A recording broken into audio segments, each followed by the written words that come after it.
9:02 a.m. The screens on the New York Mercantile Exchange didn't just flicker, they detonated. Traders who were sipping coffee one second were standing on chairs the next.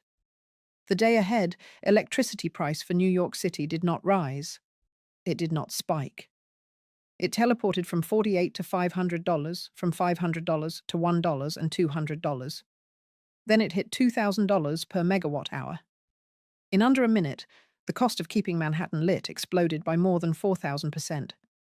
Elevators slowed, grid operators triggered emergency protocols, and somewhere in Ottawa, man adjusted his glasses and said absolutely nothing.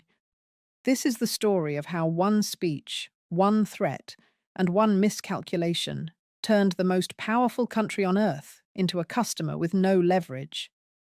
This is the story of how Donald Trump tried to tariff electrons and Canada answered with mathematics. 3 days earlier, at a rally packed with red hats and roaring applause, Donald Trump was in his element. He was animated. He was defiant. He was talking about trade, borders, strength. Then he pivoted north. He said Canada was taking advantage of the United States. He said America didn't need Canadian electricity. He promised that if Ottawa didn't agree to new trade terms, he would slap massive tariffs on every single electron crossing the border. The crowd cheered. Commentators laughed. It sounded like another line in a long list of tough talk. But energy is not steel. It is not lumber. It is not dairy. Energy is physics. And physics does not respond to campaign applause. In Ottawa, the reaction was not loud. It was quiet. Prime Minister Mark Carney, a former central banker who built his career managing financial crisis, did not go on television to shout. He did not fire back on social media. He called his energy advisors. He reviewed the interconnection agreements between Hydro-Quebec and the northeastern United States. He looked at the contracts, the clauses, the legal triggers, and he found leverage. For decades, the northeastern United States made a strategic decision. It shut down coal plants. It retired nuclear facilities. It blocked new gas pipelines. In their place, it built transmission lines north. Quebec's massive hydroelectric dams, colossal structures visible from space, generate more power than the province can use. That surplus flows south into New York, Vermont, New Hampshire, and Massachusetts. On many days, nearly 20% of New York City's electricity comes from Canada. In parts of New England, the dependency is even deeper. It was efficient, it was clean, it was cheap, and it created something dangerous. Reliance. When Trump threatened tariffs on Canadian electricity, he broke an unwritten rule that had governed North American energy trade for half a century. Energy moved freely. Politics stayed out of the wires. The moment he introduced the idea of weaponizing that flow, he turned electricity into a bargaining chip. Carney did not cut the power. That would have been an act of open hostility. Instead, he announced a stability adjustment, a risk premium, a pricing update reflecting uncertainty in the trade environment. It sounded technical. It sounded harmless. But buried inside that language was a formula. If political instability increased, prices would automatically adjust upward. If threats escalated, so would the cost. At 9:02 a.m., that formula activated. The algorithms that managed the northeast grid detected the new export price from Hydro-Quebec. The cost of imported electricity surged. Traders scrambled to secure supply. Utilities bid higher and higher to keep the lights on. Within seconds, the market cleared at levels no one had seen outside of a hurricane or polar vortex. Except this time, the sky over Manhattan was clear. In control rooms from Albany to Boston, engineers stared at red indicators. High prices force tough choices. Industrial users receive alerts to reduce load immediately or face penalties. Transit systems switch to conservation mode. Backup generators are tested. Hospitals review fuel reserves. Nothing was physically broken. No dam failed. No transmission line snapped. But the economics of the grid had shifted violently. In the White House, confusion turned into anger. Reports began arriving that governors in the Northeast were demanding answers. Utility executives were warning of consumer bill shock. Markets were reacting. The dollar slipped as traders priced in the risk of sustained energy inflation. The promise that America was energy independent suddenly felt fragile because independence is not the same as interdependence. The United States produces vast amounts of oil and gas, but the Northeast grid was designed around crossbar flows. You cannot replace thousands of megawatts overnight. You cannot build a new plant in a week. Infrastructure decisions made over 20 years cannot be reversed in 20 hours. Trump's threat was designed to show strength. Instead, it exposed vulnerability. You can tariff a product sitting in a warehouse. You cannot tariff water behind a dam without consequences. You cannot bully a supplier when your own system was built, assuming cooperation.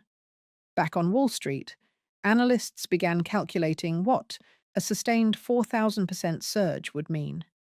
Utilities do not absorb these costs. They pass them through. Households that were expecting a $150 electric bill could see $400 or $500 if volatility continued. Factories operating on thin margins faced impossible math: raise prices and fuel inflation, or shut down and lay off workers. Every option carried political risk. Meanwhile, in Ottawa, Carney delivered a short statement, calm, clinical. He said Canada had a duty to ensure fair value for its resources in a hostile trade, climate. He did not mention Trump by name. He did not use dramatic language. He framed it as market logic. If risk rises, price rises.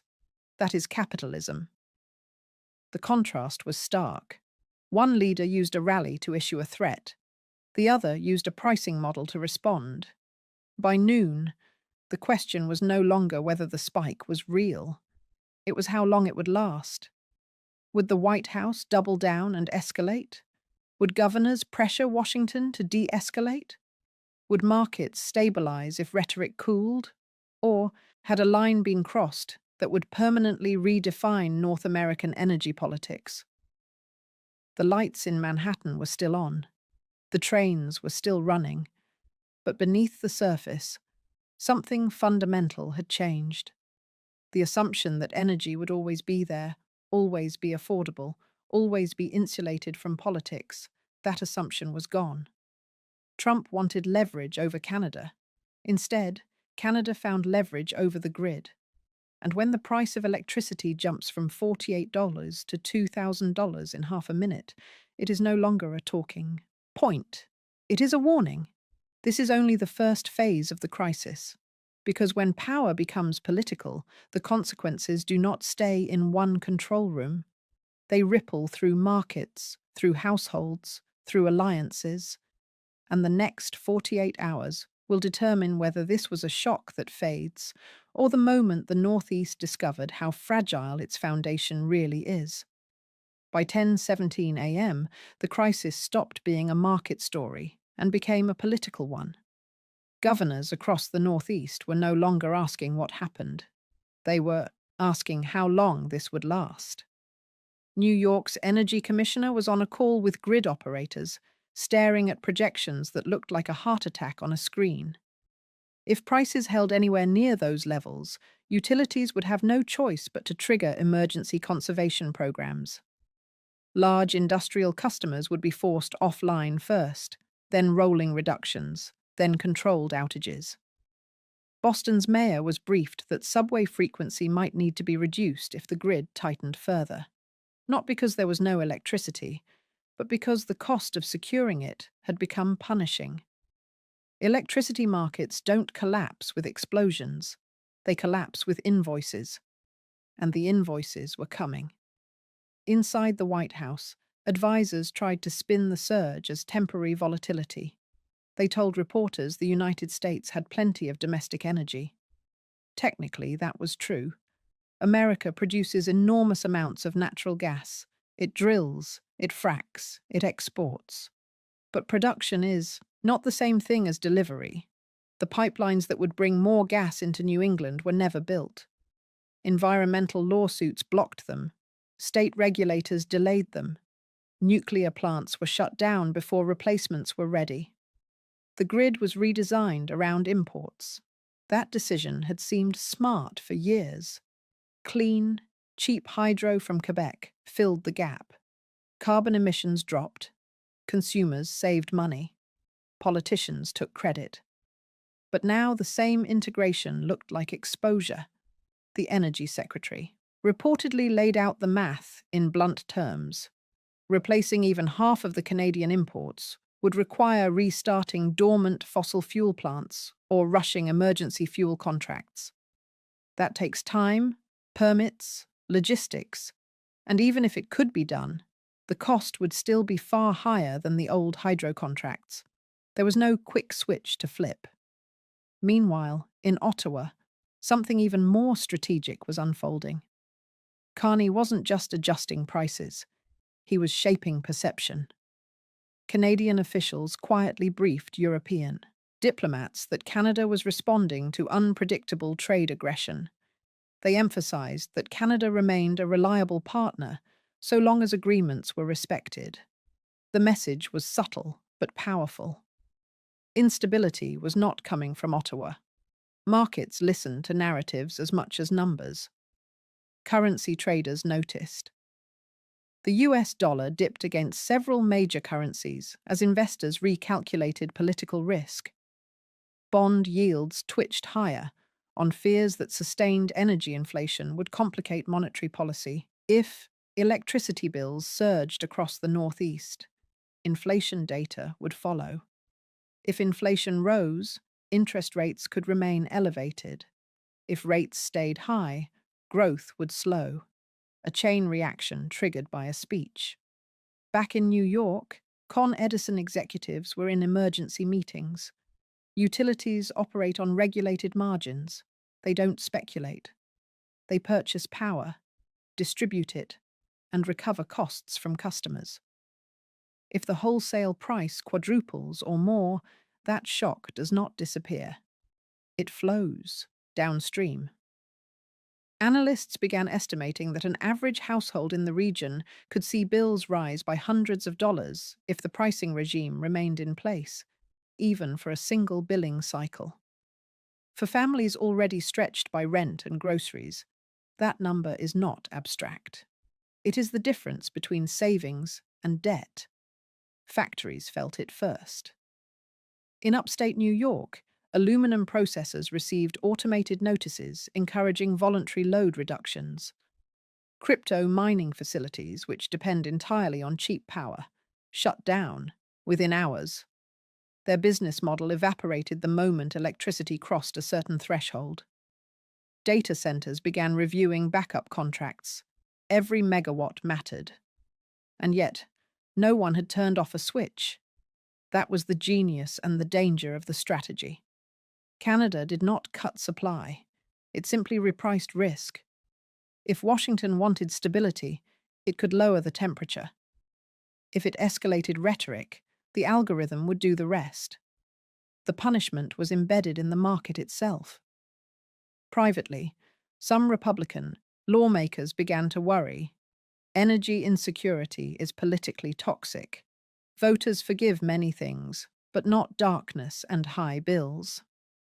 Calls between Senate offices and state governors intensified. The message from the Northeast was clear. This cannot continue. But Trump's political brand had always been built on confrontation. Backing down publicly carried its own risk. Supporters expected strength. Allies expected consistency. Opponents expected volatility. The room for maneuver was shrinking. Cable news panels framed it as a test of resolve. Was this a temporary standoff or the beginning of a prolonged economic duel? Commentators argued over who blinked first. Yet beneath the noise, grid operators were doing something far less dramatic and far more important, recalculating reserve margins hour by hour. If a cold front moved in unexpectedly, demand would spike. If a major plant tripped offline, capacity would tighten. In a tightly balanced system, confidence matters. Once traders believe scarcity is possible, prices jump preemptively. Fear becomes embedded in bids. That fear was spreading. Hospitals reviewed generator fuel levels. University campuses discussed contingency plans. Transit authorities prepared public statements just in case. None of them wanted to cause panic, but all of them understood the same thing. Modern cities are electrical organisms. Every elevator, server, and signal light depends on stable voltage. Across the border, Hydro-Quebec engineers monitored exports calmly. The dams were steady, water levels were normal, turbines spun with quiet indifference. The physical system was fine. It was the political overlay that had changed. Carney's approval ratings in Canada began climbing almost immediately. Many Canadians had long felt that trade negotiations favoured Washington. Now they saw a prime minister using economic logic rather than loud rhetoric. To them, it looked disciplined. To critics in the United States, it looked ruthless. By late afternoon, the White House faced three unattractive options: escalate and risk deeper economic pain, retreat, and appear to concede or attempt a quiet negotiation that both sides could frame as victory. Each path carried consequences not just for energy prices, but for credibility. Because this was no longer about a tariff line in a speech. It was about whether North American interdependence could survive political brinkmanship. It was about whether markets would trust that energy flows would remain insulated from campaign strategy. As evening approached, wholesale prices eased slightly from their peak, but they remained dramatically higher than normal. The message was unmistakable. Stability had a price now, and that price was being calculated in real time. The lights were still on in Manhattan. The skyline still shimmered, but the certainty that powered it had cracked. And once confidence in a grid begins to fracture, restoring it is far harder than flipping a breaker. The next move would decide whether this becomes a brief shock or the opening chapter of a deeper economic confrontation that neither side can easily